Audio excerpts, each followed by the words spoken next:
आपने बोला टेररिज्म पे, मतलब टेररिज्म जो एक वर्ड है लेकिन बहुत गहरे इसके मायने होते हैं। हमेशा एक जिम्मेदार इंसान होने के नाते मैं आपसे पूछेंगे, हमेशा मुस्लिम नाम क्यों आता है सामने टेररिज्म पे? ये बिकॉज हमारे आसपास ये हुआ है, ऐसा नहीं है। क्रिश्चियंस भी टेररिज्म, आई मीन इंग्लैंड में स्कूल में था तो नॉर्दर्न आयरलैंड एक बहुत खतरनाक जगह थी क्योंकि वहाँ पे रोमन कैथलिक्स और प्रोटेस्टेंट्स की झगड़ा चल रही थी। वेस्ट बैंक में भी प्रॉब्लम्स चल रहे हैं, पैलेस्टाइन में प्रॉब्लम्स चल रही हैं, ये सब रिलीजियस प्रॉब्लम्स हैं। क्रिश्चियंस, जूज, पुराने ज़माने में जब भी मेरे ख्याल से कोई रिलीजन कहती है कि अपना जो खुदा है वो सबसे मजबूत या सबसे असली या सबसे ट्रू, कि आज is the one true God, तो प्रॉब्लम होती है। और आज के ज़माने में अमेरिका की वजह से या ऑयल की वजह से या जो भी हम कहते हैं, Saudi Arabia, I think the problem has become between Islam and the west, and I mean that's the way it is. लेकिन आपको लगता है कि but it's not true that the whole religion of Islam is not a violent religion, लेकिन ये ज़्यादातर लोग सोचते हैं। आपको लगता है कि कुछ लोगों की वजह से पूरा इस्लाम जो है वो बदनाम हो गया? जी बिल्कुल बदनाम हुआ है कुछ लोगों की वजह से, और लेकिन इसको कैसे ठीक करें? आई मीन कुर्बान की वजह से और दूसरी ऐसी फिल्मों की वजह से कम ऐसी डिस्कशन शुरू हो रही हैं। आप पहली बार मुझे ऐसा सवाल पूछ रहे हो, मुझे भी 20 साल हो गए फिल्म इंडस्ट्री में, मुझे किसी ने पहले तो नहीं पूछा कि इस्लाम का नाम ख़राब हो रहा है। पहले तो ए.के. हंगल साहब होते थे शोले में और लोग बहुत इज्जत करते थे इस्लाम की, कहते थे कि खाना बहुत अच्छा बनाते हैं लखनऊ में, कारीगरी बहुत अच्छी होती है, पोइट्री इतनी अच्छी लिखते हैं, गालिब फैज़ की बात करते थे।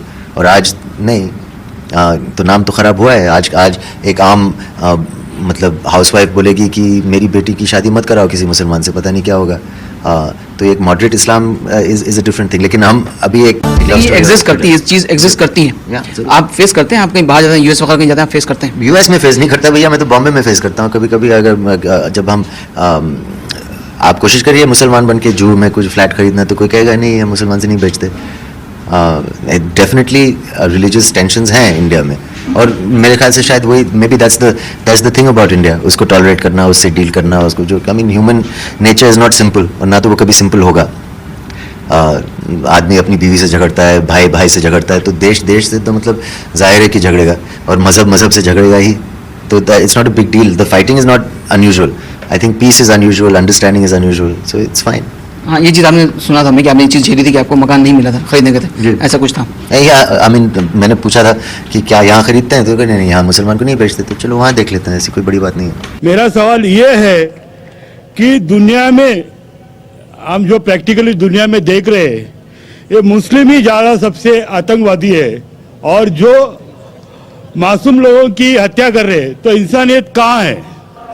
माशाल्लाह, भाई साहब ने 2 दिन तकरीर सुनी और फिर यकीन हो गया क्या कुरान में सबसे ज्यादा इंसानियत है, माशाल्लाह, उसकी मुबारक देता हूं। लेकिन सवाल अहम है, सवाल गलत नहीं आपका, सवाल सही है। सवाल है कि हम देख रहे हैं मुसलमान ही आतंकवादी है, ये झगड़ा फसाद, मुसलमान फंडामेंटलिस्ट है, मुसलमान टेररिस्ट है, आतंकवादी है। जब हम कुरान पढ़ते हैं तो हमें इसका इज़हार होता है, लेकिन ये है क्यों गलतफहमी, जिस तरीके से मीडिया गलतफहमियां फैलाती है, हम उसको इग्नोरेंस में, अनजाने में मान लेते हैं। टेररिस्ट के मानी क्या है? मैं कहता हूं हर मुसलमान टेररिस्ट होना चाहिए, आतंकवादी होना चाहिए। आतंकवादी की मानी क्या है तो समझ लो। टेररिस्ट उसे कहते हैं जो इंसान दूसरे इंसान के दिल में टेरर पैदा करता है। अगर कोई चोर पुलिस को देख रहा है तो उसके दिल में टेरर आता है, खौफ आता है, उस चोर के लिए पुलिस टेररिस्ट है। इस तरीके से हर मुसलमान, कोई भी एंटी सोशल एलिमेंट मुसलमानों को देखता है, उसके दिल में खौफ आना ही चाहिए। अगर कोई चोर मुसलमान को देखता है, कोई बलात्कार करने वाला मुसलमान को देखता है, कोई भी एंटी सोशल एलिमेंट मुसलमान को देखता है, उसके दिल में खौफ होना ही चाहिए। कुरान मजीद में अल्लाह ताला फरमाते हैं सूरह अनफाल में, सूरह नंबर 8 आयत नंबर 60 में, खौफ पैदा करो उन लोगों के दिल में जो लोग एंटी सोशल है, जो हक को इनकार करते हैं, उनके दिल में खौफ डालो। लेकिन सवाल यह है कि कई बार एक शख्स एक काम करता है, उसे 2 लक़ब दिए जाते हैं। मिसाल के तौर पे हिंदुस्तान 60-70 साल के पहले अंग्रेज हम पर हुकूमत करते थे, कई साल किया। बहुत से हमारे इस देश के हिंदुस्तानी थे जो इस देश की आजादी के लिए झगड़ा कर रहे थे। इनको अंग्रेज कहते थे आतंकवादी, टेररिस्ट। हम आम हिंदुस्तानी कहते थे देशभक्त, फ्रीडम फाइटर, पेट्रियट। वही आदमी, वही काम, 2 लक़ब, 2 टाइटल। अगर आप अंग्रेज की बात मानते हैं, अंग्रेज कहते हैं हमें इस देश पे हुकूमत करने का हक है। अगर उनको हक है तो ये लोग को हम टेररिस्ट बिल्कुल सही कहेंगे। लेकिन आम हिंदुस्तानी कहता है ये अंग्रेज तो तिजारत करने आए थे, इनको हम पे हुकूमत करने का क्या हक है? तो हम कहेंगे ये लोग हैं देशभक्त, फ्रीडम फाइटर्स, पेट्रियट्स। सेम आदमी, सेम काम, 2 लक़ब। वही आदमी, वही काम, 2 लक़ब। अगर आप अंग्रेज की बात को मानते हैं कि अंग्रेज को हक है इस देश पे हुकूमत करने का, हम मानेंगे कि वो आतंकवादी है, चाहे वो भगत सिंह हो या। लेकिन आम हिंदुस्तानी कहेंगे नहीं, ये तो देशभक्त है। तो आप किसके नजरिए से देखते हैं चीज को, फिर आप फैसला करेंगे वो आतंकवादी है कि देशभक्त। आपके हिसाब से भगत सिंह देशभक्त था क्या आतंकवादी था? सतीश भाई, देशभक्त। देशभक्त, आतंकवादी नहीं था ना? था के भगत सिंह देशभक्त था क्या आतंकवादी था? देशभक्त, देशभक्त। हाँ, मैं भी समझता हूं देशभक्त था। हम अंग्रेज की बात को नहीं मानते। तो जब अंग्रेज टेलीविजन पे कहते हैं, CNN, BBC पे, कि मुसलमान आतंकवादी, आप क्यों मानते? सवाल वो नहीं है। मेरा जो सवाल था, आता हूं, मेरा पूरा जवाब मुकम्मल नहीं हुआ। जवाब मुकम्मल होगा फिर आपको मौका दूंगा मैं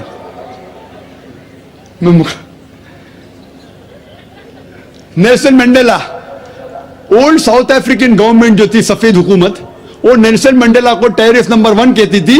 उसे अरेस्ट करके रॉबिन आइलैंड में 25 साल के लिए कैद कर दी। Terrorist number 1। जब नई हुकूमत आती है उसे छोड़ देती है, उसे प्रेसिडेंट बनाती है, टेररिस्ट बन जाता है प्रेसिडेंट।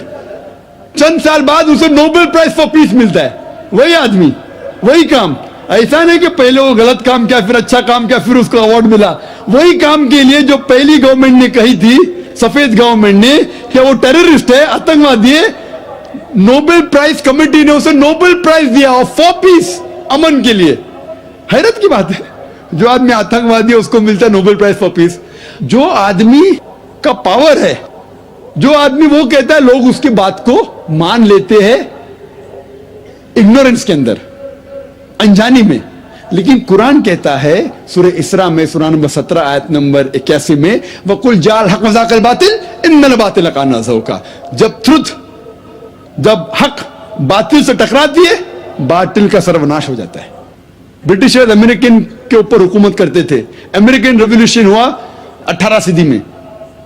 ब्रिटिशर्स कहते थे, मैं लंदन गया था 2 महीने पहले, वापिस से जाऊंगा 2 हफ्ते बाद। वो बॉम्ब ब्लास्ट हुआ था ना, बॉम्ब ब्लास्ट हुआ था, पता है, 7 जुलाई को। तो लोग आए थे, खराब है। मैं भी बोला ठीक है खराब है। तो वहां टोनी ब्लेयर आने वाले थे, वक्त नहीं मिला तो अपने चीफ ऑफ पुलिस को भेजे। बाद में मेयर आए थे। तो मैंने उनसे पूछा, आपकी देश, इस देश ब्रिटिश गवर्नमेंट जब हुकूमत कर रही थी अमेरिकन गवर्नमेंट पे 18 सदी में, वो जॉर्ज वॉशिंगटन और बेंजामिन फ्रैंकलिन को टेररिस्ट नंबर 1 कहते थे, टेररिस्ट। उसके बाद जॉर्ज वॉशिंगटन बन जाता है प्रेसिडेंट ऑफ यूएसए, टेररिस्ट बन जाता है प्रेसिडेंट ऑफ यूएसए। वो गॉडफादर है, गुरु है किसका? जॉर्ज बुश का भी, ठीक है ना, जॉर्ज बुश का गुरु है। वो जो आतंकवादी आप कहते थे, उसके शागिर्द के दोस्त भी आप है। क्या बात है, आपका नजरिया क्यों बदल रहा है? आप कहते थे टेररिस्ट चंद सदी पहले, अभी आप उनके दोस्त थे। तो हमें यह तहकीक करना चाहिए कि क्यों उसको वो लक़ब मिला। अगर जो 11 सितंबर को हुआ था न्यूयॉर्क के अंदर, आप जो कह रहे ना मुसलमान मुसलमान, उसके ऊपर जवाब तो अभी आ रहा है। ये तो खाली वो स्टार्टर्स बोलते ना, स्टार्टर्स, सूप पीते पहले तो जरा बराबर खाना खत्म होता है। मेन मील तो अभी है। मुझे एक शख्स ने पूछा था जब मैं ऑस्ट्रेलिया गया था, और इंग्लैंड के अंदर भी, doctor Zakir Naik, do you consider bin Laden to be a terrorist? क्या आप बिन लादेन को टेररिस्ट मानते हैं? तो मैंने कहा, भाई मैं बिन लादेन को जानता नहीं हूं, मैं यही नहीं कह सकता हूं वो टेररिस्ट है क्या नहीं, अच्छा है क्या बुरा, मैं नहीं जानता हूं। कुरान में लिखा है सूरह हुजुरात में, सूरह नंबर 49 आयत नंबर 6 में कि जब भी कोई बात कोई कहता है पहले तहकीक करो फिर दूसरे तक पहुंचाओ। अगर मैं CNN और BBC की बात मानूं तो मुझे कहने पड़ेगा कि बिन लादेन टेररिस्ट है, लेकिन मैं क्यों मानूं बात उनकी? क्योंकि मैं आदमी हूं जो घूमता हूं मीडिया में, जानता हूं माशाल्लाह। तो मैं कहता हूं ना बिन लादेन मेरा दोस्त है ना मेरा दुश्मन है, मैं नहीं जानता हूं। लेकिन अब ये मुझे पूछना चाहते हैं टेररिस्ट नंबर 1 कौन है, तो ये तो जानता हूं मैं, CNN जो अमेरिकन चैनल है, जॉर्ज बुश उसका प्रेसिडेंट है, गर्व से कहता है कि हमने हजारों अफगानिस्तान लोग को बम गिराए, कत्ल किए, इराक में हजारों का कत्ल किया। ठीक है, मान भी लो बहस के तौर पे बिन लादेन ने किया, मान लो, मैं नहीं कहता हूं, मान लो बिन लादेन ने किया कि 11 सितंबर को ट्विन टावर को अटैक किया और 3000 या 5000 लोग मरे। लेकिन अगर 3 या 4000 लोग मरे, 5000 लोग मरे, उसका यह मतलब नहीं होता है कि आप उससे डबल लोग को अफगानिस्तान में मारे एक आदमी की वजह से। कर सकते? अरे बिन लादेन को पकड़ के मारो ना, अगर मानना है तो। अगर उसने किया, सबूत है तो सबूत पूछते अफगानिस्तान गवर्नमेंट ने मरने कि सबूत क्या है, वो सबूत देता टोनी ब्लेयर को। है सबूत पूछ रहा अफगानिस्तान कि आप मुझे सबूत दो, सबूत क्या है तो हम उस पर तहकीक करेंगे, सजा देंगे उसको। वो सबूत देता मुशर्रफ को, पूछ रहा है आपका। किधर का इंसाफ है ये? किधर का इंसाफ है? प्लेन भेजते हजारों लोग का कत्ल किए अफगानिस्तान में, इराक में। मैंने कहा यूके में, ऑस्ट्रेलिया में, यहां भी अगर टेररिस्ट नंबर 1 है तो जॉर्ज बुश है।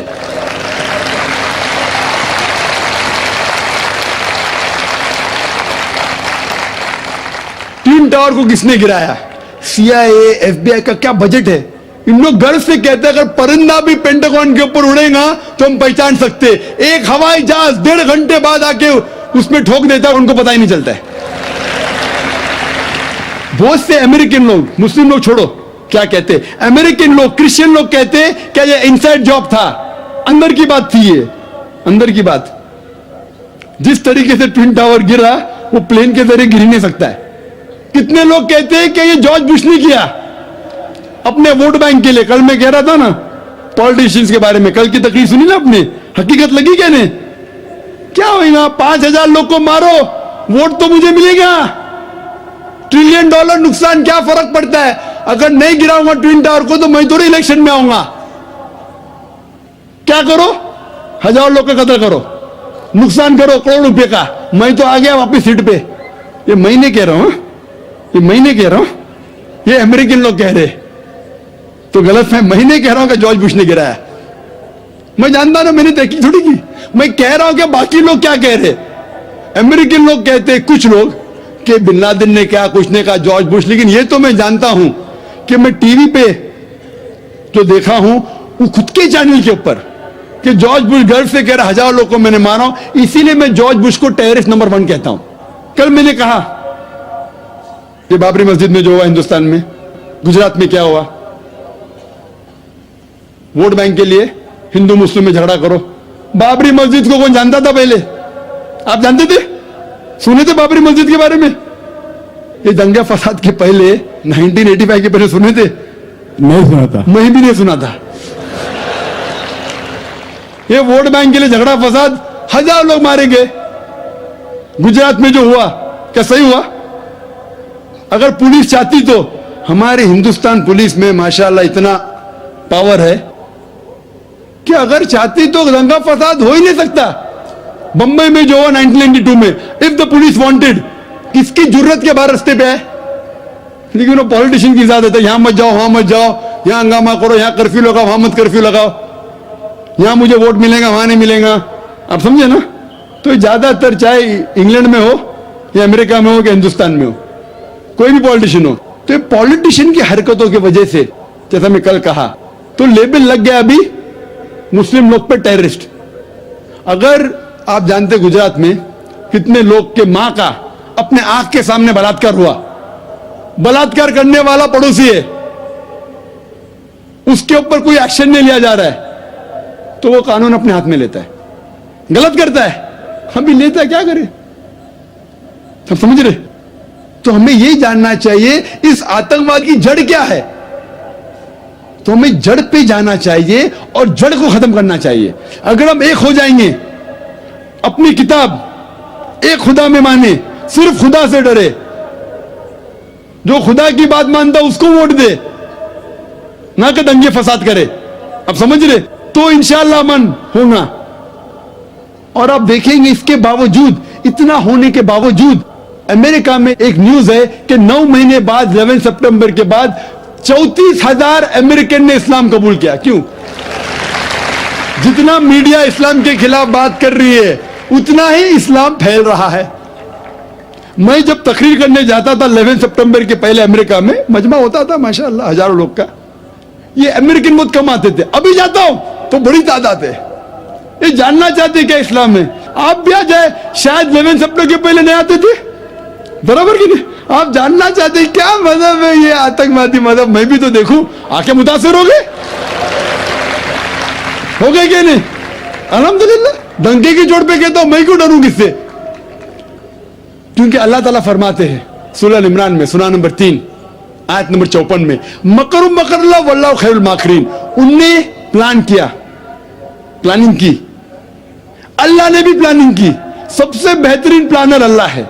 ये वेस्टर्नर्स प्लानिंग कर रहे कि इस्लाम को दबाने को, इस्लाम और बढ़ रहा है और फैल रहा है। जितने दबाने की कोशिश कर रहे हैं फैल रहा है। मीडिया कहती है कि इस्लाम में खवातीन के हुकूक नहीं है। 2/3 ऑफ द पीपल एक्सेप्टिंग इस्लाम, 66% के ऊपर जो लोग इस्लाम कबूल कर रहे हैं अमेरिका और यूरोप में, वो वुमेन है, औरतें। अगर औरतें को हुकूक हक नहीं मिलते इस्लाम में, तो ये अमेरिकन औरतें इस्लाम क्यों कबूल कर रहे, यूरोपियन औरतें क्यों कबूल कर रहे? क्योंकि इनको इस्लाम में जितनी खराबी दुनिया में है उसका हल मिल रहा है। योन रेडली थी एक ब्रिटिश रिपोर्टर जो अफगानिस्तान में गई थी रिपोर्ट करने के लिए तालिबान के वक्त। जिस तरीके से सलूक किया तालिबान ने उनके साथ, मैं तालिबान का दोस्त नहीं हूं मैं, तो आप बोलेंगे तालिबान का एजेंट आ गया। मैं ना बिन लादेन को जानता हूं ना कोई तालिबान को जानता हूं, हक की बात कहता हूं, डरता नहीं हूं। अगर ब्रिटिशर ने कहा कि भगत सिंह टेररिस्ट है, मैं उनके खिलाफ हूं, डरता नहीं हूं। तो योन रेडली ने इस्लाम कबूल किया, बाद में गई थी खिलाफ लिखने के लिए, मुतासिर हो गई, मुस्लिम बन गई। तो इसीलिए हमें हक की तहकीक करना चाहिए और हमें जो लोग हक के खिलाफ है उनके साथ जंग करना चाहिए, तभी इस दुनिया में अमन होगा। माइक नंबर 5 से सवाल करें। Assalamu alaikum, sir. So thanks for giving me the second chance to speak. I'm Supriya Patil. So my question is, if a non-Muslim believes in Islam, but only as the world is so he gets scared to accept Islam, but it's in the heart that Islam is the right religion, and if he dies in the same state, will that person go to Jannah? Will it go to heaven?